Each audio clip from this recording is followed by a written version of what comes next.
बीमारियां और सूखा, इन सब ने इंसानों को कीड़ों की तरह रेंगने पर मजबूर कर दिया है। दुनिया की 90% आबादी मिट चुकी है और जो बाकी बचे हैं वो भी बस जिंदगी को खींच रहे हैं। पर इस वीरान दुनिया में अभी भी कुछ ऐसे लोग हैं जो उम्मीद की आखिरी चिंगारी को जिंदा रखे हुए हैं। ये कहानी है फ्यूरियोसा की, एक निडर और जिद्दी औरत की जो अपनी दोस्त वेल्किरी के साथ सरहद पार निकल पड़ी है। मकसद बस इतना कि कहीं से कुछ फल मिल जाएं ताकि उनके लोग एक दिन और जी सकें। फ्यूरियोसा पेड़ से फल तोड़ ही रही थी कि तभी उसकी नजर कुछ खूंखार शिकारियों पर पड़ी। वो लोग किसी बड़े जानवर को काट रहे थे। मौका देखकर फ्यूरियोसा दबे पांव उनकी बाइक के पास पहुंची और पेट्रोल पाइप काटने लगी ताकि अगर वो पकड़ भी ली जाए तो बाइक चालू न हो सके। लेकिन तभी एक शिकारी ने उसे देख लिया। फ्यूरियोसा बिजली की तरह पलटी, उसके सीने में चाकू उतारा और जोर से विसल बजा दी। संकेत था मदद का। आवाज सुनते ही हरी घाटी में हलचल मच गई। 2 जांबाज औरतें घोड़े पर सवार, हाथों में बंदूकें लिए उसकी तरफ दौड़ पड़ी। वेल्किरी ने दूर से ही चिल्लाकर बताया, शिकारी फ्यूरियोसा को उठा ले गए हैं। बस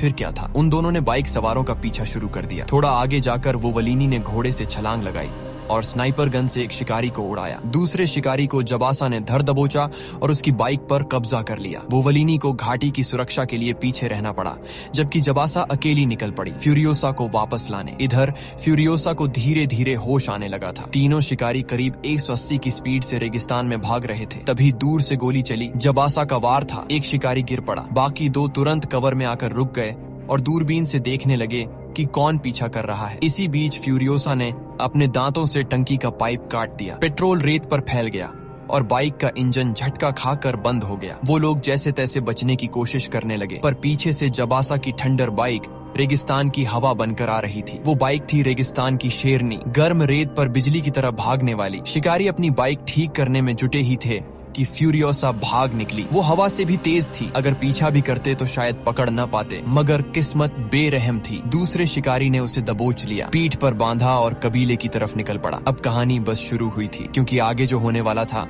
वो पूरी धरती के लिए खेल बदल देने वाला था। जबासा को लगा कि शिकारी अब उसके हाथ से निकल चुके हैं, लेकिन वो हार मानने वालों में से नहीं थी। वो एक ऊंचे टीले पर चढ़ी, स्नाइपर सेट किया और ट्रिगर दबाते ही एक शिकारी की खोपड़ी के परखच्चे उड़ गए। मगर दूसरा बहुत चालाक था। उसने तुरंत फ्यूरियोसा को अपनी पीठ पर बांध लिया ताकि कोई उस पर गोली न चला सके। वो खुद से ज्यादा उसे ढाल बनाकर चल रहा था। उसकी इस हरकत को देख उसका पूरा काफिला तालियां बजाने लगा। वो गर्व से बोला, आज मैंने एक ऐसा स्वर्ग देखा है जहाँ पानी है, हरियाली है, फल फूल हैं, जानवर हैं, एक असली जन्नत। सबके चेहरों पर हैरानी थी, लेकिन फ्यूरियोसा के दिल में आग थी, क्योंकि वो जानती थी अगर ये लोग हरी घाटी तक पहुंच गए तो उसकी दुनिया तबाह हो जाएगी। और उसी पल उसने बिना सोचे उस शिकारी की गर्दन हलाल कर दी। फौरन फ्यूरियोसा को घसीटकर उनके मुखिया डिमेंटस के सामने लाया गया। वो आदमी जो खुद को रेगिस्तान का भगवान समझता था। उसके आदमी बोले, मालिक, ये लड़की उस जगह से आई है जहाँ पानी और अनाज दोनों हैं। डिमेंटस ने एक नजर फ्यूरियोसा पर डाली। उसके चेहरे की चमक और शरीर की हालत देखकर उसे यकीन हो गया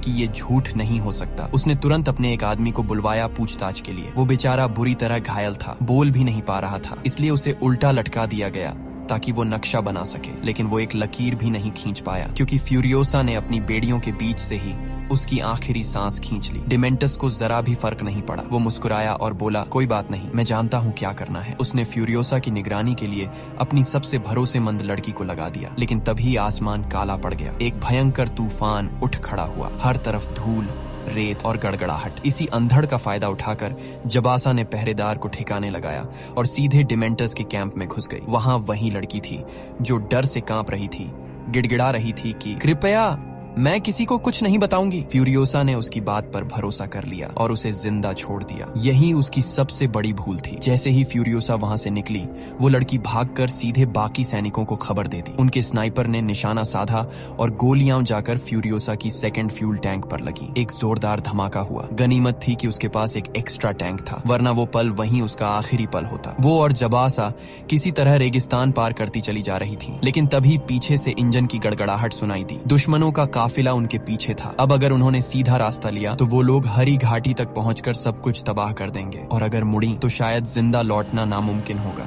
रेगिस्तान की तपती रेत पर जबासा ने अपनी आखिरी उम्मीद अपनी बेटी फ्यूरियोसा के हाथों में सौंप दी। उसने अपनी मुट्ठी खोली और एक छोटा सा बीज निकालकर फ्यूरियोसा के हथेली पर रख दिया। धीरे से बोली, ये बीज तुम्हारा निशाना है, चाहे जितना वक्त लगे तुम्हें लौटकर इसे फिर से बोना है। याद रखना बेटा, हरी घाटी तुम्हारा घर है और घर कभी छोड़ा नहीं जाता। फ्यूरियोसा की आंखों में आंसू थे, पर हौसला अब भी जिंदा था। उसने बाइक स्टार्ट की और तेज रफ्तार में रेत के तूफान में गायब हो गई। लेकिन उधर डिमेंटस अपने काफिले